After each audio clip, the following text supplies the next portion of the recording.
96 FM Mercury, informatif, inspiratif. Kita sudah masuk di perbincangan kita pagi hari ini dan saya sudah bersama Bu Novi dari Magnet Solusi Integra MSI Consulting. Beliau owner dari MSI. Selamat pagi Bu Novi, salam sehat. Selamat pagi Mas Aldi, salam sehat juga. Semoga sehat semua. Amin. Sahabat Mercury dimanapun berada di hari Selasa ini. Oke, baik. Dan hari ini kita akan berbincang tentang bagaimana mengelola SDM di industri logistik. Nah, menemani Bu Novi dan saya, kami kedatangan tamu istimewa pagi hari ini, ada Mbak Nadia Dwi A, sarjana psikologi, ya, asisten bidang SDM dan operasional CV Jaya Samudra Express. Selamat pagi. Panggilannya apa Mbak Dea ya? Ya, panggilannya Dea Pak. Selamat pagi. Selamat pagi Mbak Dea. A-nya itu apa Mbak Dea? Arfiani. Arfiani. Oke, Mbak Nadia Dwi Arfiani. Oke. Salam sehat selalu ya Mbak ya. Ya. Tadi sih off air saya sempat nanya CV Jaya Samudra Express ini apa ininya, merek dagangnya. Ternyata ini adalah perusahaan apa, logistik ya istilahnya. Betul, ya logistik. Nama dagangnya itu Jaya Samudra. Betul. JS ya. Betul. Kalau Anda tahu ada yang lain-lain, yang JJ yang lain, kalau yang ini JS. Bisa cerita sedikit lah soal Jaya Samudra Express ini, melayani pengiriman logistik dalam bentuk seperti apa, melalui moda transportasi apa, monggo silakan. Ya, jadi Jaya Samudra ini perusahaan yang berdiri pada tahun 2010 ya Pak ya. Oh, relatif masih ini ya. Betul, masih berkembang. Masih berkembang, luar biasa. Oke. Kemudian kita memang berbentuk CV, tapi memang kita proses untuk menjadikan PT seperti itu. Nah, di sini yang kita tawarkan adalah jasa pengiriman barang. Jadi skalanya adalah skala besar. Jadi mulai dari pengiriman makanan, kemudian pengiriman kendaraan, kemudian alat-alat berat, mesin dan lain sebagainya, itu bisa melalui kami. Seperti itu. Oke, gitu. Nah, kita di sini selain di Surabaya, cabang kita di Jakarta, kita ada di Cirebon, kemudian di Semarang, dan kita ada di Bandung. Di Bandung kita ya. Betul. Kalau dalam pengiriman memanfaatkan moda transportasi apa saja yang sudah tersedia sekarang ini Mbak Dea? Untuk saat ini kita via kereta api Pak. Jadi kereta kita api, menggunakan kereta api dengan 1 hari sampai. Jadi tagline kita adalah pengiriman dengan 1 hari sampai, dan hari ini kirim, besok sudah sampai di tempat. Seperti itu. Tapi ada beberapa customer kita yang memang mungkin menginginkan via armada lain, kita ada dengan truk seperti itu. Oke, ada dengan truk ya. Betul. Kalau kereta api juga resikonya memang mengikuti jalur kereta api yang ada begitu ya. Bagaimana dengan kota-kota di Greater dari yang tidak dilalui kereta api, Mbak? Nanti apa diimbal apa di apa gitu? Kalau kita di sini sudah ada jalurnya, karena kalau di tempat saya itu jalurnya di arah Jakarta. Seperti itu. Jadi yang kita lewati itu yang menjadi tujuan kami, seperti itu. Jadi memang sudah spesifik begitu ya. Betul. Ya, oke. Ini bisnis yang so far so good. Selama pandemi? Selama pandemi sih memang ada perbedaan sih Pak. Cuma untuk saat ini kita masih sangat bersyukur sekali bahwa kita masih bisa bertahan. Masih bisa bertahan ya. Oke. Baik, sekarang saya ke Bu Novi. Bu Novi, hari ini kita bicara soal bagaimana mengelola SDM di industri logistik, gitu ya. Nah, seperti apa peran yang harus dijalankan teman-teman dari HR divisi ini untuk industri logistik? Oke, baik. Jadi pagi ini kita ngundang Mbak Dea ini karena beliau sekarang sedang handling perusahaan yang di bidang ekspedisi gitu ya. Yeah. Jadi salah satu elemen dari logistik itu di sana. Terus kemudian juga pengalaman beliau ini gitu sebelumnya di perusahaan juga yang berkaitan dengan ini ya gitu. Betul. Yang tadi dikatakan pakai JJ tadi itu juga dulu pengalamannya di sana. Jadi memang hobinya ngirim-ngirim ya. Iya, kirim-kirim. Apapun dikirim ya sama dia. Mbak mau ngirimi saya gitu loh, apa sambal pecel apa. Ya. Jadi dan kita undang karena kan juga kalau kita sekarang melihat kemudian gini. Jadi di sisi ketika kita pandemi banyak industri yang terpuruk, termasuk salah satunya juga logistik ekspedisi pasti juga kena kan, karena juga ada pembatasan mobilitas barang, sementara juga kegiatan ekonominya turun. Pasti kan itu berpengaruh sekali. Nah, tapi mungkin kalau kita bicara di logistik dalam skala yang lebih kecil di dalam kota, kemarin tuh ketika situasi pandemi kita nggak bisa keluar kemana-mana gitu kan, kita lihat bahwa ternyata banyak kemudahan justru karena ada moda transportasi baru yang kemudian membantu kita untuk beli barang, belanja kayak gitu kan, kirim makanan, kirim apapun lah gitu ya, pergi kemana-mana dengan dengan kriteria tertentu yang memudahkan kita gitu ya. Artinya bahwa bidang ini gitu sebagai meskipun komponen kecil dari logistik itu menjadi sangat penting. Nah, karena sangat penting industrinya pastinya diperlukan orang-orang atau pengelola SDM yang juga kompeten di dalamnya. Jadi bukan hanya pengelola SDM-nya saja, tetapi yang saya bicarakan juga adalah orang-orang yang ada di dalamnya gitu. Kelihatannya kan gampang cuma ngirim barang gitu kan. Tapi kan sebenarnya banyak hal yang mungkin misalnya kayak tadi termasuk juga misalnya ini antar kota juga kirim makanan gitu kan. Artinya ada hal-hal tertentu yang harus diperhatikan. Terus kemudian orang-orangnya yang jalan, yang tenaga pengirimannya gitu kan, itu kan juga harus diproteksi keselamatan ini ya, terutama karena sekarang saat pandemi gitu kan, kesehatannya mereka juga seperti apa gitu. Jadi saya kok merasa bahwa banyak hal yang mungkin bisa kita kulik kalau kapan hari kita bicara tentang food and beverage gitu, industri food and beverage. Nah, ini kita bicara tentang industri yang lagi yang logistik tapi dalam skala yang lebih kecil gitu ya. Lebih kecil itu artinya ya kita nggak bicara logistik yang secara makronya kayak gitu. Jadi pengelolanya pasti diharapkan orangnya makin profesional. Kemudian mereka juga paham ketentuan-ketentuan apa saja yang mengatur regulasinya, karena logistik ini bidangnya ini multi stakeholder gitu. Betul. Ya. Berhubungannya dengan banyak pihak gitu kan. Seperti itu. Jadilah kita ini kepingin nih mendengarkan bagaimana Mbak Dea ini mempersiapkan SDM yang ada di industrinya dan juga dari pengalaman sebelumnya mungkin ada beberapa hal yang perlu kita kulik. Kalau saya lihat kok sekarang misalnya ini tenaga kerjanya gitu, jadi tentang bagaimana orang-orangnya ini yang kurir-kurirnya. Kalau saya membahasakannya kurir, nggak tahu ya kalau itu bahasanya apa ya, kurir-kurirnya atau orang-orangnya yang mengirimkan itu juga harus memperhatikan aturan-aturan tertentu. Terus kemudian juga makin kalau orangnya banyak ini apakah semuanya ini menjadi tenaga tetapnya kayak gitu kan. Terus bagaimana mengefektifkan sementara situasinya sekarang banyak hal yang tantangannya besar dan masih kurang bersahabat. Nah kayak gitu Mas. Jadi kita pengen sharing-sharing nih. Kalau tadi bahwa ya harus tetap kompeten, kemudian juga harus profesional. Seperti itu.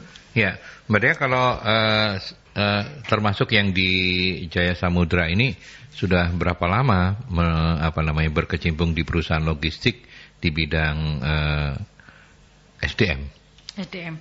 Kalau untuk di Jaya Samudra sendiri saya sebenarnya belum terlalu lama ya Pak. Yeah. Di perusahaan sebelumnya memang saya di bidang yang sama, tapi untuk di Jaya Samudra ini kurang lebih saya 1 tahun lebih di sini.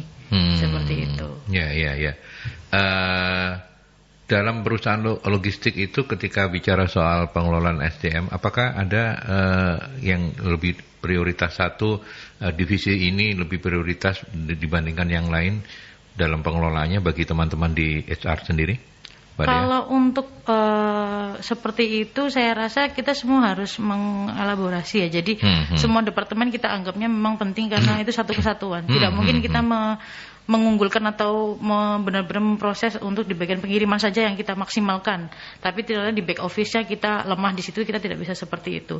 Jadi tetap akan kita kembangkan antara departemen-departemen yang ada seperti itu. Jadi untuk prioritas saya rasa semuanya prioritas. Cuma memang kita concern-nya adalah orang-orang yang ada di lapangan karena memang dianggapnya memiliki resiko yang lebih tinggi seperti itu. Karena kan memang mereka berada di jalan, kemudian mereka ketemu orang lebih sering dan sebagainya lah. Itu yang akan kami concernkan seperti itu. Orang-orang yang ada di lapangan ini di bidang apa saja gitu? Apakah memang tadi yang disebut oleh, tapi betul istilahnya ya, kurir ya? Kalau ya pengirim barang. Kalau pengirim lah ya, pengirim barang gitu ya. Bukan penyiar pokoknya ya. Kan beda kan. Ya penyiar juga bisa ngirim barang kok, enggak apa-apa kalau nanti ya, kalau misalnya mau ngelamar ke sana ya, masih kuat kok saya loh, jadi nggak kemana-mana. Ya artinya orang-orang di lapangan itu di bidang apa saja? Apakah misalnya khusus untuk mereka yang memang kaitannya dengan pengiriman, mulai dari packaging dan lain sebagainya. Selama ini yang Mbak Dea tangani seperti apa? Kalau di tempat kami istilahnya adalah operasional ya. Jadi di bagian operasional ini termasuk bagian gudang, kemudian bagian pengiriman, benar-benar pengirimannya itu, kemudian dengan teknis lapangan seperti itu. Jadi untuk bagian gudang mungkin tugasnya adalah bagian penerimaan barang. Jadi yang stay di tempat kami, ketika ada orang yang kirim, maka yang handling barangnya itu adalah orang gudang. Mulai dari pengukuran berat barang, kemudian misalkan belum di packing dengan rapi, kita yang melakukan pemackingan ulang, kemudian sampai dengan mendaftarkan ke bagian KAI-nya seperti itu bagian gudang. Itu bagian gudang ya. Betul. Begitupun sebaliknya nanti misalkan ada dari Jakarta misalkan, untuk orang gudang itu juga sama, mengeluarkan barang dari kereta api, kemudian menyusun barang-barangnya itu di tempat kami, baru nanti diarahkan ke bagian lapangannya. Bagian lapangan ini yang akan mengatur rute dan lain sebagainya. Jadi mulai jadi dari bagian lapangan, bagian pengiriman itu masuk di divisi gudang ya? Beda lagi. Oh beda lagi. Gudang sendiri, kemudian di lapangan. Lapangan ini yang nanti ada di lapangan ini koordinator dan bagian pengirimannya seperti itu. Jadi ketika sudah berada di orang lapangan ini nanti akan memetakan mana-mana yang akan menjadi rute pengirimannya. Ya. Saya tertarik untuk mendalami bisnisnya ya, karena tadi disebutkan ada gudang gitu ya. Saya membayangkan begitu orang kirim karena tadi dijanjikan sehari nyampai, orang akan selalu mengirim pagi misalnya, dia berharap besok udah sampai. Kenapa harus ada gudang, Mbak Dea? Untuk penyimpanan, karena pengiriman kita tidak langsung ya Pak ya, jadi kita ada jadwalnya seperti tadi yang diinfokan, karena ada rutenya. Perjalanan kereta api pasti kan sudah diatur oleh pihak kereta api, di mana untuk pengiriman barang ada jadwalnya, jam-jamnya khusus seperti itu. Jadi kita dapat di jam sore, antara jam 5 sampai jam 6 itu kereta akan berangkat, sehingga gudang ini kita butuhkan untuk penyimpanan sementara saja. Ya. Betul, sementara sebelum dikirim dan sementara sebelum diambil oleh penerima seperti itu. Karena kan sistem kami ada yang ambil sendiri di lokasi kami, ada yang diantar sampai tujuan seperti itu. Jadi istilahnya door to door atau door to station lah seperti itu. Ya, itu Bu Novi sudah paham ya. Nah, mau ngelamar di bagian apa? Saya tak pengiriman ya. Janjian nanti kita sama-sama di Jaya Samudra. Oh, bagian gudang. Oh, saya yang dimarahin terus loh ya. Kan enak gak jalan-jalan. Gak jalan-jalan, betul. Sama koordinasi sama KAI kan. Sama KAI, betul. Iya. Siapa tahu nanti dapat tiket gratis ya, bagian gudang. Ya, tapi Bu Novi, dari apa yang dijelaskan oleh oleh Mbak Dea tadi, alurnya seperti itu, frameworknya seperti itu. Apa yang menarik dari pengelolaan SDM di logistik ini, di industri logistik ini? Iya, jadi kalau saya lihat ini kan berarti ini tadi attitude orang kesigapannya mereka itu loh, karena ini kan benar-benar tight terhadap jadwal. Betul. Gitu kan. Tight terhadap jadwal, terus kemudian ini loh, ya itu tadi menjaga kualitas, pastinya ini tadi ya tagline-nya benar dan memastikan bahwa tagline-nya itu terrealisasi, karena itu yang akan menjadi value added-nya yang menjadi pembeda dengan yang lainnya kayak gitu. Nah, memastikan orang-orangnya bisa mendukung ke sana itu loh, gitu loh. Iya. Gitu artinya berarti kan orang-orangnya ini harus benar-benar yang kalau saya itu bilang, satu punya perencanaan yang bagus gitu ya, kemampuan merencanakan. Terus kemudian yang kedua pastinya juga ini tadi bagaimana memastikan supaya tadi itu perencanaannya itu tetap sesuai gitu. Artinya ketika operasional itu tadi Sesuai dengan jadwal. Iya, supaya tetap sesuai dengan jadwal itu schedule. berarti bagaimana mereka misalnya ada orang yang ngirimnya di jadwal yang sudah mepet-mepet. Nah, bagaimana itu tetap jalan. Bagaimana memastikan keselamatan dan keamanan dari barang yang dikirim selain orangnya kayak gitu kan. Jadi tanggung jawabnya itu ke sana gitu. Terus itu tadi kalau lebih-lebih dalam situasi seperti sekarang karena mereka ini adalah orang yang di lapangan, orang yang ketemu banyak orang, terus kemudian mereka yang traveling ngurusi sembarang kalir ke sana ke sini gitu. Itu yang mungkin kalau masa pandemi keselamatan dan kesehatan mereka menjadi prioritas, tetapi kalau yang ini secara kaitannya langsung dengan bisnisnya yaitu tadi ketepatan, akurasi. Itu tadi itu bagaimana tanggap yang itu yang menurut saya menjadi fokusnya. Nah, artinya mulai dari rekrutmennya nih Mas gitu. Makanya itu juga nanti yang mau saya tanyain ke Mbak Dea, kira-kira kompetensi seperti apa dan apa yang harus diperhatikan ketika harus merekrut teman-teman di bagian gudang dan pengiriman ya. Iya, itu kan gini sebenarnya kalau mau kita bilang pekerjaan ini bukan pekerjaan yang favorit buat banyak orang gitu ya. Favorit misalnya lulusan perguruan tinggi lah wis pasti enggak kepikir gitu kan. Enggak omes gitu enggak melirik ke sana kayak gitu kan. Tapi kan sebenarnya ya ini adalah bidang yang itu tadi ada tantangannya, berarti kan sebenarnya ada chance-nya gitu kan. Peluangnya itu di sana cukup besar gitu kan. Iya. Oke, baik. Nanti dijawab Mbak Dea pertanyaan saya, tapi sebelum itu kita break dulu. Sahabat Merkuri silahkan untuk Anda yang mau sharing-sharing seperti biasa 0315620096 atau juga melalui WhatsApp di 0817300096 setelah pesan-pesan untuk Anda.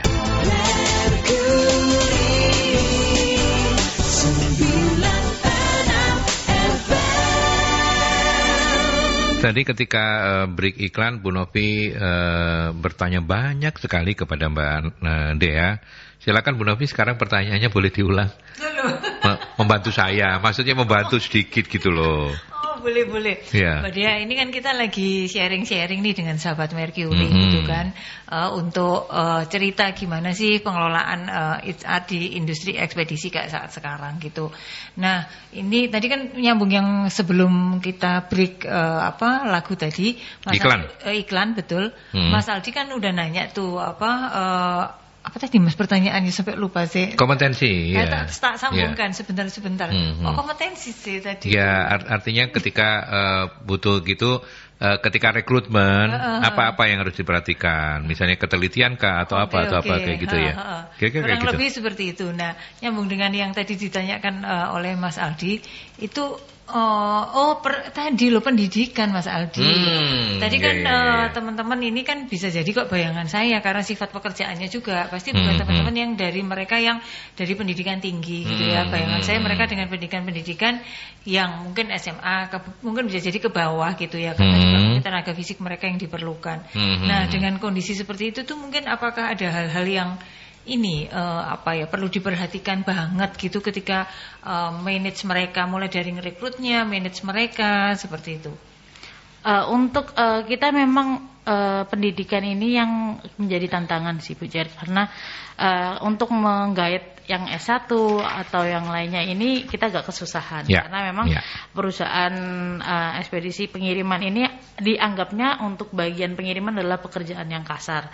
Kasar ini dalam artian memang berat, angkat-angkat, kemudian lebih mengandalkan ke tenaga fisik ya. Jadi memang akhirnya dianggapnya pekerjaan kasar sehingga untuk yang lulusan sarjana ini tidak melirik ke sini seperti itu, sehingga akhirnya untuk grade pendidikan yang kita cari akhirnya di SMA ke bawah, bahkan ada mungkin yang tidak lulus di SMP atau dan sebagainya seperti itu. Tapi untuk memang tenaga itu yang kami fokuskan. Jadi memang orang-orang yang terbiasa dengan pekerjaan-pekerjaan berat ya, seperti itu yang akan menjadi fokusnya di situ.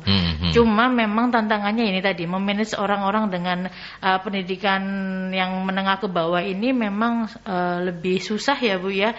Untuk komunikasi betul, untuk komunikasi kita tidak bisa samakan dengan yang sarjana dan lain sebagainya. Kita harus lebih mensederhanakan istilah-istilah yang ada, atau kita lebih harus pelan-pelan atau benar-benar memastikan dia paham. Jadi tidak bisa seperti misalkan langsung instruksi seperti ini langsung kita tinggal untuk dijalankan, tidak bisa. Tapi kita harus benar-benar memastikan apakah itu sama yang diterima oleh maksud kita, seperti itu. Tantangannya sih lebih ke situ Bu Novi. Iya. Kalau misalnya merekrut gitu segala gimana nih Mbak? Karena kan kalau misalnya kita lihat gitu dengan karyawan, kriteria karyawan yang seperti itu tadi, berarti caranya lebih gimana nih? Untuk rekrut ini kita pilih untuk saat ini masih rekrut dengan sistem tertutup ya. Referensi gitu ya. Betul. Jadi kita akan menginfokan ke rekan-rekan yang ada di tim kami bahwa kita membutuhkan suatu posisi lah. Mereka bisa mencari entah itu saudara atau teman atau apa yang memang kita infokan bahwa kita butuh orang yang seperti ini lah, seperti itu. Karena memang ini tertutup, untuk menghindari hal-hal yang tidak kita inginkan kita akan tetap mengadakan tes. Tapi tes sederhana lah. Bukan tes yang sangat detail kepribadian dan sebagainya, seperti itu. Minimal memang memastikan orang ini bisa atau tidak.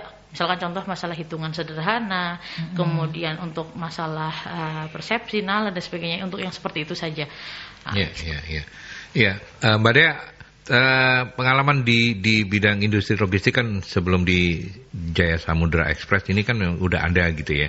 Nah, apakah memang hanya di Jaya Samudra Express yang notabene pengiriman barangnya itu ukurannya gede-gede, ya, sehingga membuat teman-teman di gudang dan pengiriman itu seperti yang Anda jelaskan, atau mayoritas di semua perusahaan logistik gitu ya, termasuk di tempat-tempat yang lain itu problemnya kurang lebih sama untuk SDM di bagian gudang dan pengiriman itu? Saya rasa sih kurang lebih sama sih Pak. Sama Cuma ya? mungkin skalanya saja yang berbeda. Skala apa ini maksudnya? Contoh kan misalkan skala barangnya. Contoh kalau kita tadi barang kami satu itu bisa lebih dari 10 kilo, 40 kilo, seperti itu. Mungkin yang di ekspedisi yang lain mungkin paket-paket kecil, sehingga dikumpulkan menjadi banyak, seperti itu. Sama-sama berat tapi terdiri dari beberapa banyak paket. Kalau kita mungkin berat ini bisa hanya 1 atau 2 paket saja, itu sudah sangat berat, seperti itu. Bedanya di situ sih Pak. Iya. Nah, kalau begitu kita udah punya gambaran ya Bu Novi ya, bahwa yang dibutuhkan kualifikasinya seperti ini, kompetensi barangkali tidak terlalu ya. Tetapi apa yang di luar kompetensi itu, misalnya apa, ketelitian, kejujuran atau apa? Biasanya apa, Mbak? Saya rasa sih kecekatan ya, lebih penting kecekatan, ketelitian dan kecekatan, karena kita membutuhkan 2 aspek itu. Apalagi kan kita perusahaan jasa kan tidak ada barang yang kita jual ya, maksudnya real gitu, barang tidak ada, karena kita memang di sini yang kita jual adalah ketepatan ketika pengiriman, kemudian layanan ketika pengiriman lah. Itu yang membuat kita membutuhkan karyawan yang teliti, karena ketelitian ini sangat penting. Misalkan barang si A seharusnya dikirimkan ke A, ternyata dikirimkan ke B, itu kan sangat merugikan gitu. Kemudian kecekatan sendiri ini kan karena memang itu tadi kita one day service. Kalau tidak cepat, tidak cekatan, maka tidak akan tersampaikan untuk tagline-nya kita itu tadi, seperti itu. Tadi ini saya membayangkan yang kayak perencanaan tadi Mbak, itu kan bagaimana tadi itu sekian ini barang, terus kemudian itu kalau perencanaannya itu mereka mungkin yang orang kantoran ya. Kalau perencanaan lebih ke yang tim lapangan. Oh, lapangan. Betul, karena yang menyusun map untuk pengiriman, kemudian barang ini siapa yang kirim dan arahnya kemana dan sebagainya, ini orang lapangan. Kalau memang orang office hanya disisihkan barang-barang ini yang kirim tim A, kemudian barang-barang ini yang dikirim tim B, sehingga nanti misalkan ada customer yang tanya, Bu, barang kami sudah sampai atau gimana, kita bisa info, oh ini sudah dibawa tim ini, posisinya di sini. Kelihatan ada sistem trackingnya juga ya. Oke. Menarik sekali, tapi saya juga agak membayangkan mengembangkan mereka melalui pelatihannya tadi itu loh, yang seperti apa gitu. Karena kan gini nih, kalau saya membayangkan bahwa orang bekerja di sebuah perusahaan, mereka bukan hanya perlu gajinya gitu ya, jadi atau penghasilan yang mereka terima, tetapi bagaimana mereka dalam pekerjaannya itu juga mereka merasa berarti, terus berkembang juga gitu. Nah ini kalau untuk saya ini justru ini adalah adalah area yang mungkin saya nggak terlalu banyak ini ya Mas Aldia pernah terlibat di dalamnya. Mengembangkan mereka ini sebenarnya kebutuhan utama mereka itu apa, sehingga ketika ngatur perencanaan karirnya itu loh, kita ini bisa membuat mereka itu ya satu tetap kontribusi ke perusahaan, terus kemudian mereka ya bisa loyal lah kalau bahasa ininya kayak gitu. Itu sih yang masih kami ini dalami sih Bu, karena memang di tempat kami pun untuk pelatihan atau untuk training ini masih minim sekali ya. Kita lebih fokus ke bagaimana caranya mensolidkan teman-teman, lebih ke situ sih untuk saat ini ya. Jadi bagaimana misalkan ada problem di area atau bagaimana misalkan ada masalah pengiriman dan sebagainya, kita sebisa mungkin menyelesaikannya dengan sistem kekeluargaan. Karena kenapa? Misalkan sudah ada suatu kayak istilah cacat ya di tim kami, itu akan sangat sulit sekali karena tim kami ini sangat intinya berelaborasi semuanya gitu loh Bu. Jadi semuanya itu runtutan. Jadi mulai dari gudang, kantor, gudang, kemudian nanti ke lapangan, ke pengiriman, ini kan sangat runtut ya. Jadi memang ketika terjadi hal yang sesuatu yang menyebabkan kita tidak solid, lah itu yang akan susah. Untuk saat ini sih kita lebih fokus di situ. Oke, jadi memperkuat kayak budaya kerjanya dulu gitulah. Betul ya. Gitu. Ya. Pernah nggak ada kasus misalnya barang rusak atau kemudian ada masalah-masalah sebelum barang terkirim? Pernah nggak Pak? Pasti pernah Pak. Jadi mungkin yang paling lucu itu seharusnya barang di daerah Cirebon, tapi ternyata bablas sampai ke Jakarta. Lah, salkir. Betul. Padahal kita sudah info bahwa ini ada barang untuk di Cirebon, tapi karena kan memang kan yang dilewatin Cirebon kemudian Jakarta, lupa untuk menurunkan atau seperti apa, ternyata sampai di Jakarta gitu loh. Terus pas di Tapi kalau itu kesalahannya di siapa? PT KAI dong. Ini sih lebih ke dua-duanya sih. Mungkin karena di pihak kita yang Cirebon tidak tepat waktu dalam pengambilan atau bagaimana, kemudian yang KAI mungkin juga lupa untuk menurunkan atau bagaimana. Itu yang masih ini baru, kasus baru, jadi masih kita kok bisa gitu loh, seperti itu. Kemudian barang rusak pasti pernah ya, karena pas dulu itu banjir atau apa gitu basah pernah. Kemudian pas musim hujan. Oh, tapi bukan karena human error ya, karena force major ya? Ya pernah ada.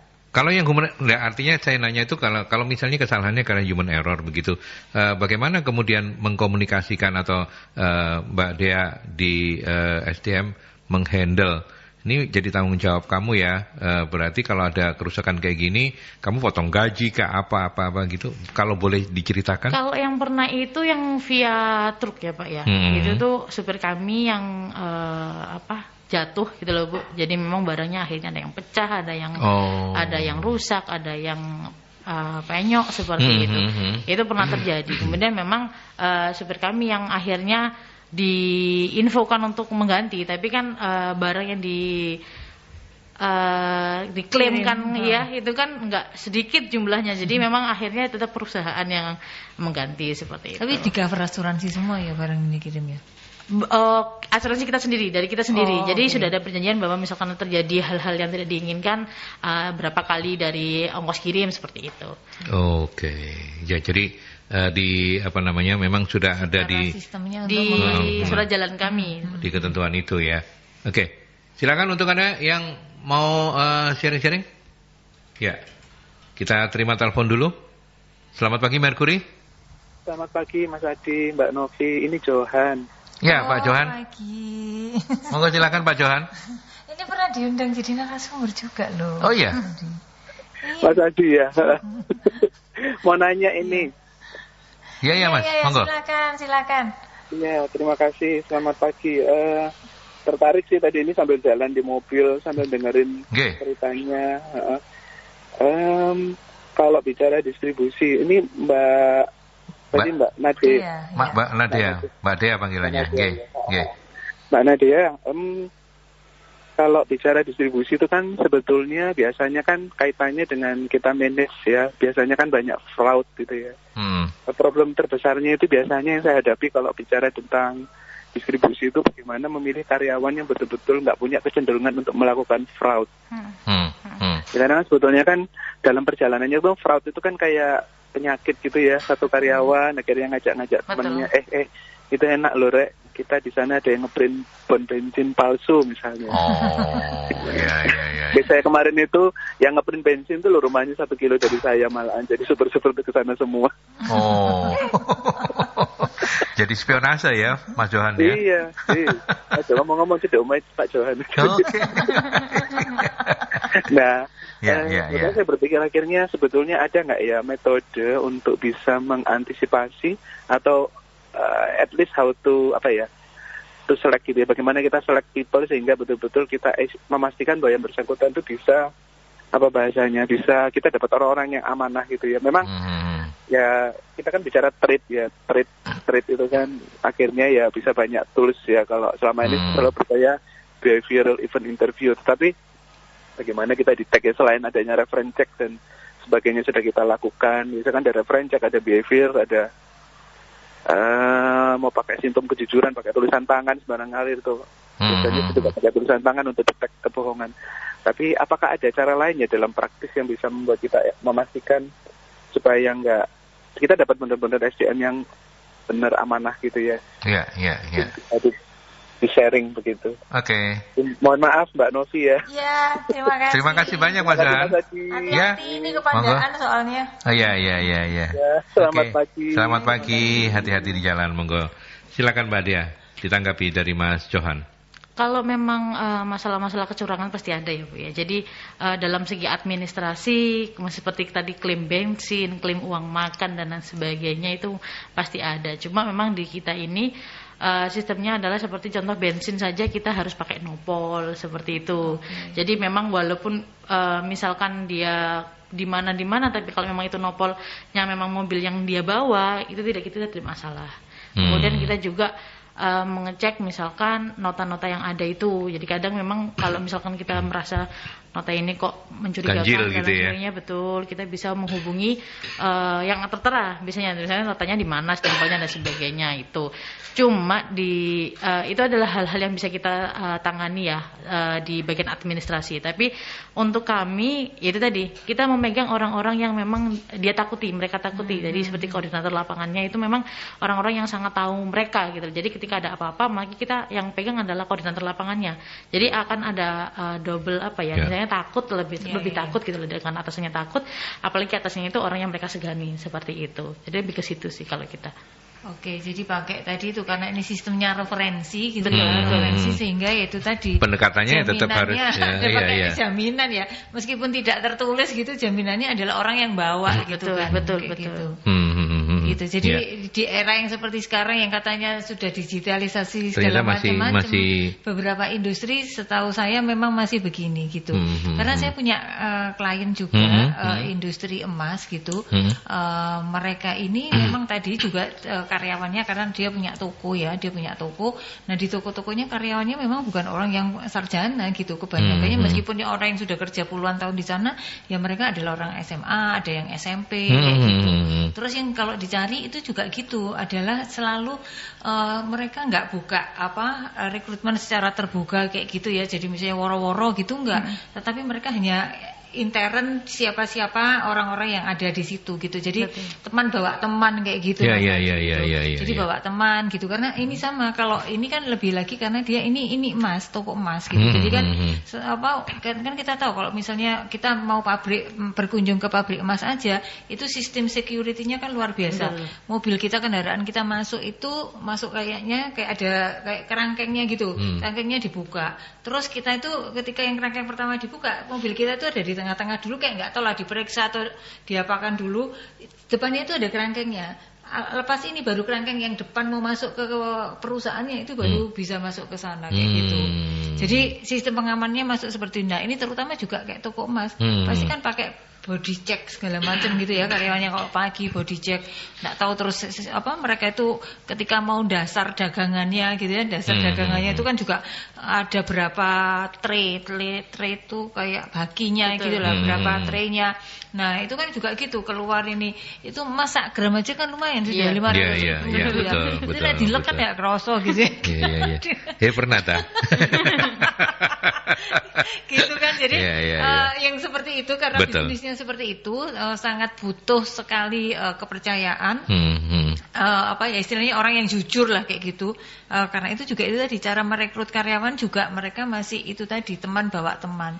Dan karena itu efek psikologisnya itu besar sekali, Mas. Jadi ini kalau cerita yang dari klien saya nih ya mungkin juga sharing bagi sahabat Mercury bahwa kalau misalnya kenapa kok begitu gitu. Jadi kalau misalnya saya nih dibawa Mas Aldi untuk bekerja di toko itu gitu ya. Kalau misalnya saya melakukan kecurangan, enggak tahu saya apalah gitu, kecurangan lah macam-macam gitu, maka karena sama-sama satu desa gitu, terus ini kan pasti dipecat nih dari perusahaannya, karena di perusahaan itu benar-benar tidak toleransi. Orang mau main uang hanya misalnya 1.000 pun itu sudah dianggap tidak jujur, jadi sudah pasti di-cut. Karena supaya tidak nular ke yang lainnya. Pasti kalau hanya Rp1.000 pun itu sama mereka di-cut gitu. Artinya sudah nggak jujur, sudah nggak masuk kualifikasi. Lalu kemudian kalau akhirnya kan saya pulang ke desa nih karena saya sudah dipecat, nggak banyak kerjaan di kota gitu kan. Nah orang desa pasti akan tanya, loh apa Onovi yang kerja di desa di sana di Surabaya itu kok pulang gitu kan? Sanksi sosial gitu. Akhirnya Mas Aldi bisa ngomong atau lewat saudaranya Mas Aldi. Iya nggak jujur gini gitu. Jujur orangnya gitu, kayak gitu. Jadi dia ditokno, dia dikeluarin nih dari perusahaan karena dia begini-begini. Nah, ini sanksi sosialnya besar karena ya itu tadi ya keluarganya itu kan bisa malu juga kan. Betul. Jadi itu efeknya sangat besar dan mungkin ini juga yang terjadi ya di tempat Mbak Dia gitu ya. Sekalian Pak Johan karena dia ini kerjanya di perusahaannya multinasional semua. Jadi dia nih enggak kenal kayak gini nih. Ya makanya ini menjadi menjadi jawaban yang menurut Pak Johan dia malah geletek cuman kayak gini gitu ya. Tetapi faktanya seperti itu ya Mbak Dea ya. Itu masih terjadi. Bu Novi juga memperkuat dengan testimoni dari kliennya yang usahanya toko emas begitu ya. Oke, nanti kita lanjutkan dengan menjawab pertanyaan-pertanyaan dari sahabat-sahabat Mercury yang sudah ada di WhatsApp, tapi sebelum itu kita ke iklan dulu.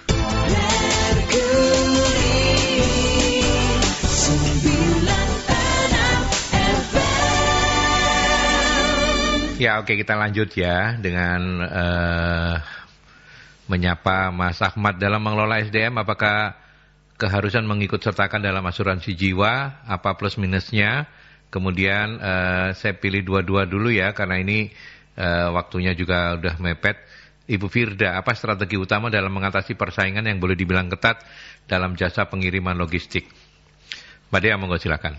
Untuk yang pertama ya, asuransi yang asuransi jiwa? Saya rasa sih memang seharusnya perlu ya Pak ya. Cuma untuk memilih asuransi yang seperti apa ini yang kita harus lebih pintar untuk memilih ya. Kita sesuaikan dengan kemampuan perusahaan kita.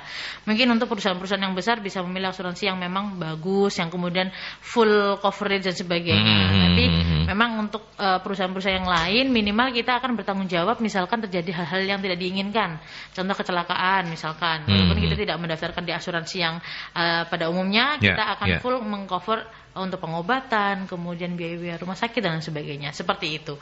Atau misalkan karyawannya yang sakit dan sebagainya, kita bisa untuk meminta rembes dan sebagainya, seperti itu sih Bu untuk saat ini. Kemudian untuk yang kedua tadi strategi apa? Karena kan kita di sini jasa pengiriman ya. Jadi yang paling kita unggulkan adalah ketepatan itu tadi. Jadi benar-benar memang ketepatan ini adalah poin utama yang harus kita jaga karena ya ini nilai jual kita kan di sini yang membedakan dengan yang lain kan ini. Misalkan yang satu harganya murah sekali tapi ternyata 3 hari, 4 hari seperti itu ya. Kita mungkin harganya tidak dibilang mahal tidak, tapi juga tidak dibilang murah. Tapi kita bisa pastikan misalkan 1 hari sampai atau kemudian misalkan truk nanti dengan 2 hari sampai dan sebagainya lah. Itu yang kita akan jaga. Ketika memang kita bilang 1 hari sampai, walaupun sampai malam pun misalkan harus dikirim, kita akan memaksimalkan. Kecuali kita, oh Bu ini kita kira-kira sampai sananya malam atau sore misalkan apakah masih bisa? Misalkan oh enggak bisa, enggak apa-apa besok saja lah. Itu yang terkecuali seperti itu. Jadi maka karena ada kesepakatan ya udah enggak apa-apa besok saja.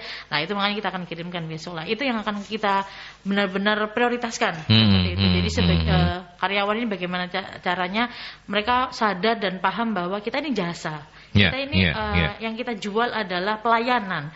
Bagaimana karyawan ini bisa ramah dengan customer lah, itu juga penting. Karena customer itu juga pintar. Misalkan ada tim A yang datang ke mereka ya. Ternyata tim A ini entah itu mereka merasa kurang dihargai atau mereka merasa kurang respect dan sebagainya. Mereka info ke owner atau ke office gitu ya. Saya nanti nggak mau yang ini ya yang kirim. Saya maunya yang lain saja gitu ya. Misalkan yang lain misalkan sudah sama tim B. Tim B ternyata bagus nih pelayanannya, ramah mungkin, kemudian barangnya dihandle dengan benar-benar maksimal gitu ya. Akhirnya besoknya juga info. Nanti kalau ada kiriman lain-lain, saya pakai tim ini aja ya, jangan gitu yang ya. tim kemarin. Saya maunya pokoknya yang si ini. Bahkan nanti ada ekstra-ekstra yang ada, misalkan hari Minggu saya ada barang yang harus diambil dan lain sebagainya.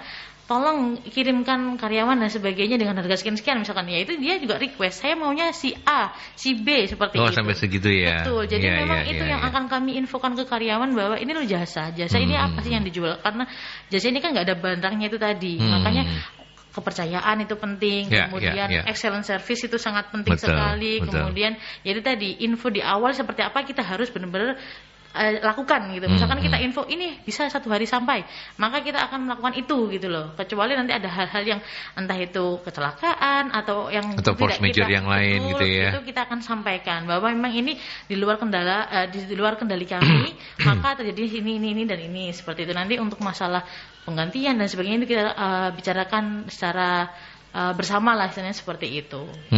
Oke. Bu Novi mau menambahkan soal ini? Iya, yang menarik tadi mungkin belum sempat dibahas, tapi di belakangan ini kemudian disinggung oleh Mbak Dea.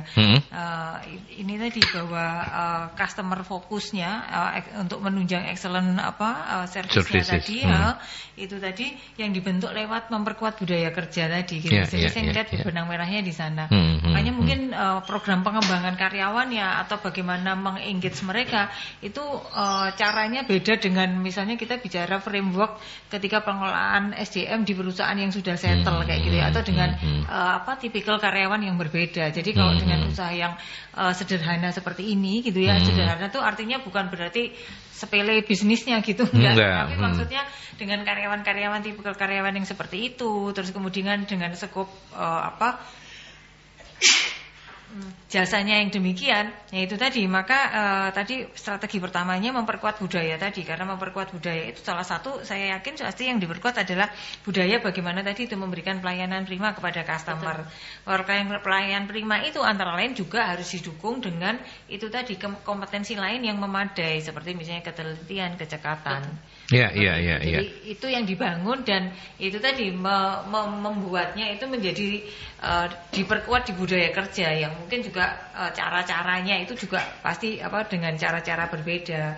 Terus banyak yang saya lihat juga tadi itu pemilihan misalnya tadi kalau ada resiko-resiko yang timbul akibat misalnya di pelaksanaan pekerjaan yang menimpa kepada karyawan tadi juga sudah di cover. Tapi tadi sekalian menjawab yang tentang asuransi, kalau saran dari saya ya paling gampang mengikutkan mereka pada program yang di pemerintah yang dipersyaratkan oleh pemerintah gitu, karena di sana sebenarnya sudah mengcover gitu, mengcover hal-hal yang terutama yang BPJS ketenaga kerjaan gitu. Jadi kalau misalnya ada risiko-risiko di jalan di tengah pekerjaan seperti itu, atau mungkin juga terus karena sakit dan sebagainya, nah itu juga sudah coverage-nya itu sudah oke lah gitu. Jadi secara perusahaan juga bebannya tidak terlalu tinggi karena dan mereka sudah comply terhadap ketentuan yang ada dari pemerintah gitu Mas.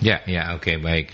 Kita ke Pak Freddy dan Mbak Feli. Pak Freddy, untuk industri logistik sendiri apakah di CV Jaya Samudra Express sub-sub terkecilnya berupa apa? Apakah ada outlet-outlet kecil dengan beberapa pegawai dan bagaimana mengelola SDM seperti ini? Silakan dijawab nanti, kemudian saya sambung saja dengan Mbak Feli. Di CV Samudra Jaya sendiri, apa tips dan triks yang diterapkan dalam mengatasi kejenuhan SDM dalam bekerja?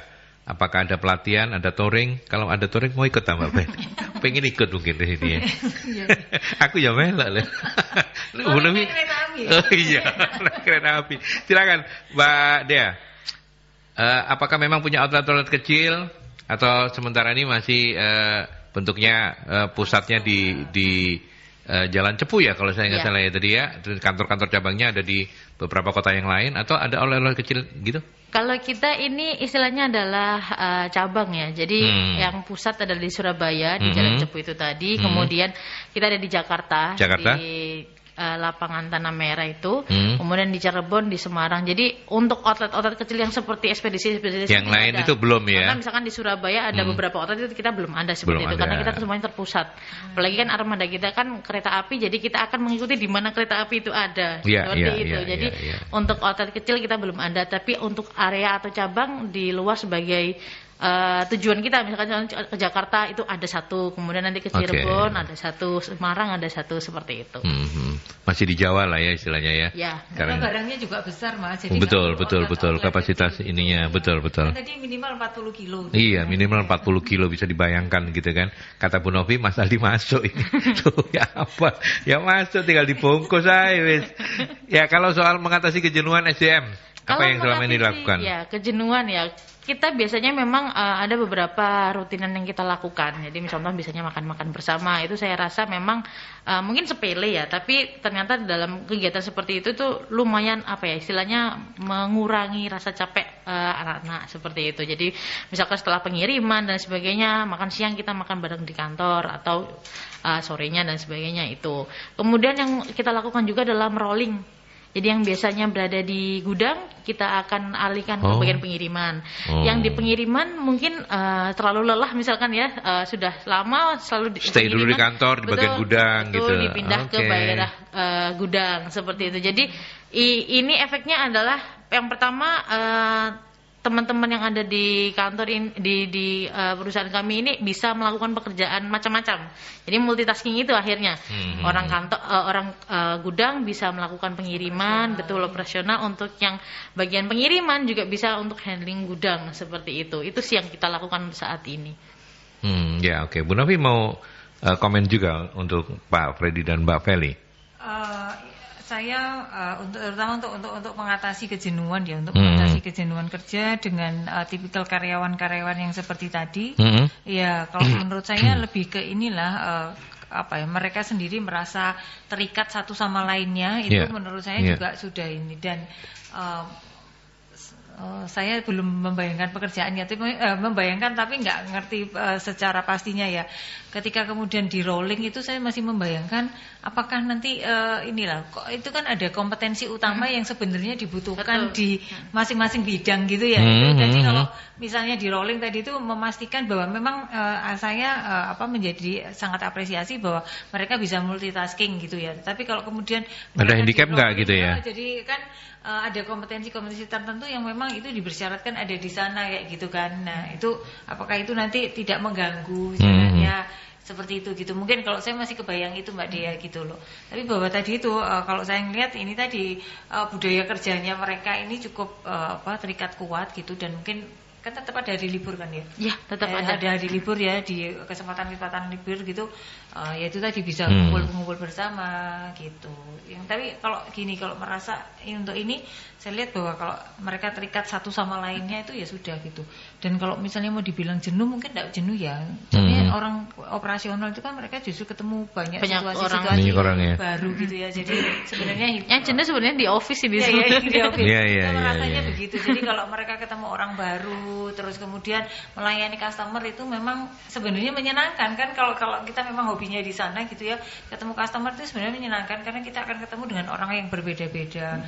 Terus apresiasi dari customer itu saya rasa juga sesuatu yang membuat kita itu jadi makin cinta dengan pekerjaan kita gitu. Artinya menjadi sebenarnya nggak gampang jenuh sih gitu. Karena kalau kita merasa bahwa pekerjaan kita ini berarti gitu kan, berarti kita mestinya akan lebih terpacu untuk bagaimana kita menjadi lebih baik gitu kan, supaya lebih meningkat lagi gitu loh kepercayaan yang diberikan kepada kita, baik dari customernya maupun dari perusahaan gitu Mas Aldi. Iya, oke, baik.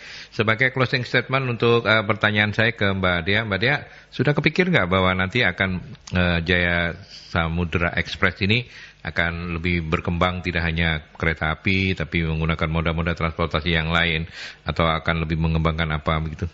Harus terpikir ya. Jadi karena kan kita di sini Kita tahu perusahaan bergerak di ekspedisi ini sangat luas sekali dan sangat menjanjikan menurut saya. Karena kan memang nggak ada matinya.